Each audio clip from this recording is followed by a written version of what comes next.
छोटे से गांव में जहां चारों ओर हरे भरे खेत और फलों के बाग थे, वहां सोना नाम की एक गरीब लड़की रहती थी। सोना बेहद खूबसूरत और सुशील थी, मगर गरीबी की वजह से उसकी शादी में कई परेशानियां आ रही थीं। गांव के लोग उसकी खूबसूरती की तारीफ तो करते थे, मगर कोई भी गरीब लड़की से शादी करने के लिए तैयार नहीं था। भाई वाह, मानना पड़ेगा लालू जी, आपकी बेटी तो वाकई बहुत खूबसूरत और ज़हीन है। क्या कहती हो भाग्यवान? जी बिल्कुल, हमारे राजेश के लिए मुझे सोना बहू के रूप में मंजूर है।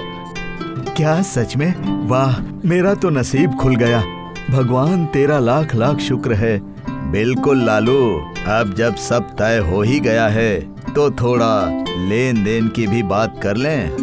क्या लेन देन? हाँ क्यों, क्या हुआ? तुम कुछ परेशान लग रहे हो। जी ठाकुर जी, हम ठहरे गरीब किसान, हमारे घर में तो 2 वक्त की रोटी मिल जाए तो हम खुश हो जाते हैं। मेरी बेटी सोना लाखों में एक है, उसकी शादी करना मेरा फर्ज है, मगर शादी के खर्चे के अलावा लेन देन के लिए मेरे पास पैसे नहीं है। इसलिए मैं आपसे गुजारिश करता हूँ कि क्या हम उस बात को छोड़कर आगे बढ़ सकते हैं? क्या ये तुम क्या कह रहे हो लालू? लेन देन की बात छोड़ दें, ये बिल्कुल नहीं हो सकता है। माना कि तुम्हारी बेटी खूबसूरत और ज़हीन है, लेकिन बिना लेन देन के ये शादी नहीं होगी। आखिर ये भी तो तुम्हारी बेटे के मुस्तकबल के लिए ही अच्छा है। ठाकुर की बात सुनकर लालू ने बहुत समझाने की कोशिश की, मगर ठाकुर अपनी बात पर अड़ा रहा। आखिरकार हमेशा की तरह सोना और उसके पापा को निराशा ही मिली। हे भगवान, आखिर ये सब मेरी सोना के साथ ही क्यों हो रहा है? क्यों बार बार मेरी गरीबी मेरी बच्ची की खुशियों के रास्ते में आ रही है? अपने पापा की मायूसी देखकर सोना से रहा नहीं गया। अरे बाबा, आप क्यों यूं फिक्र कर रहे हैं? जिसके नसीब में जो लिखा है वही होगा, उससे हम लड़ तो नहीं सकते ना। आप देखना, अगर आज मेरी गरीबी की वजह से मुझे कोई ठुकरा रहा है, तो कल मुझे कोई ऐसा मिलेगा जो मेरे व्यवहार को देखकर ही सब कुछ भूल जाएगा। सोना की बातें सुनकर लालू थोड़ा शांत हुआ, मगर उसने ठान लिया कि वो इस मुश्किल का हल जरूर निकालेगा। अगले दिन लालू मंदिर पहुंचा और वहां के पंडित जी से मिला। उसने सारी बात बताई और सोना की कुंडली दिखा दी। पंडित जी कुंडली देखते ही चौंक गए। जबरदस्त, लाजवाब। क्या हुआ पंडित जी? लालू, अब तुम्हें फिक्र करने की जरूरत नहीं है। तुम्हारी बेटी की कुंडली में राजयोग है।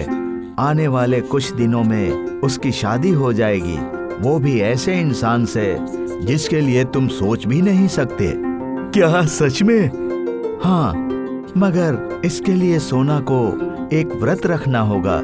इसकी कुंडली में जल तत्व का प्रभाव ज्यादा है, इसीलिए उसे निर्जला व्रत 16 सोमवार करना होगा और आखिरी सोमवार को नदी के किनारे जाकर जल अर्पित करके व्रत का समापन करना होगा। फिर देखना, इसकी शादी में कोई रुकावट नहीं आएगी। लालू ये सुनकर बेहद खुश हुआ। घर लौटते ही उसने सारी बात सोना को समझाई। सोना भी हैरान और खुश हुई। ठीक है बाबा, अगर मेरी जिंदगी का उद्धार करने के लिए मुझे ये व्रत करना पड़े तो मैं जरूर करूंगी। सोना ने अगले हफ्ते से ही 16 सोमवार का निर्जल व्रत शुरू कर दिया। वो हर सोमवार को बिना पानी पिए व्रत रखती और शाम को नदी के तट पर जाकर पूजा करती, पानी चढ़ाती और फिर फल खाकर व्रत तोड़ती। देखते देखते 16वां सोमवार आ गया। नदिया मैया, आज मेरे व्रत का आखिरी दिन है। मैंने पूरे सब्र और सच्चे मन से इसे पूरा किया है। अगर मुझसे कोई गलती हुई है तो मुझे माफ करना और अपनी दुआ मुझ पर बनाए रखना। सोना ने जैसे ही ये कहा, चमत्कार हो गया। अचानक नदी 2 हिस्सों में बंट गई और उसमें से एक जलपरी निकल आई। सोना, आप कौन है? जिस नदी में पिछले 16 सोमवार से पूजा कर रही हो, मैं उसी की रक्षक हूँ। क्या?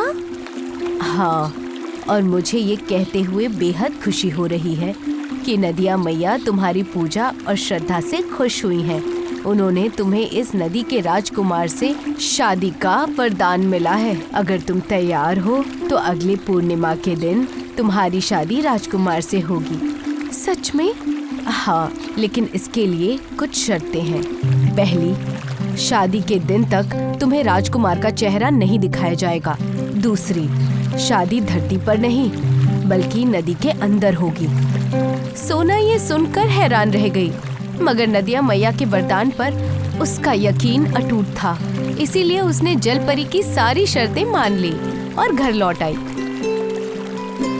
घर पहुंचकर सोना ने सारी बातें अपने पापा को बताई।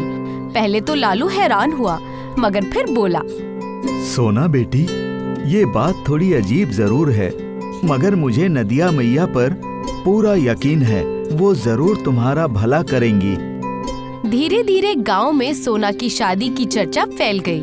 नदी का किनारा स्वर्ग की तरह सजाया गया। दियों की रोशनी से चारों ओर चमक फैल गई थी। पंडित जी मंत्र पढ़ रहे थे। ओम नदिया मैया नमः। तभी अचानक जलपरी फिर से सामने आई। सोना और नदी के राजकुमार मैत्रेय की शादी में आप सबका स्वागत है। लेकिन मुझे एक बात समझ नहीं आई, हम सब नदी के अंदर जाकर रहेंगे कैसे? जलपरी मुस्कुराई। उसने अपनी आंखें बंद की, कोई मंत्र पढ़ा और फिर अपनी मुट्ठी खोलकर सब पर कोई जल की बूंदें छिड़क दी। अब तुम सब पानी के अंदर आने के लिए तैयार हो। सब लोग नदी के अंदर चले गए और हैरानी की बात ये थी कि किसी को भी पानी के अंदर सांस लेने में कोई मुश्किल नहीं हुई। मगर जैसे ही वो नदी के तल तक पहुँचे, सभी दंग रह गए। अरे ये क्या? सभी ने देखा, नदी के अंदर एक सुंदर मंडप सजा हुआ था।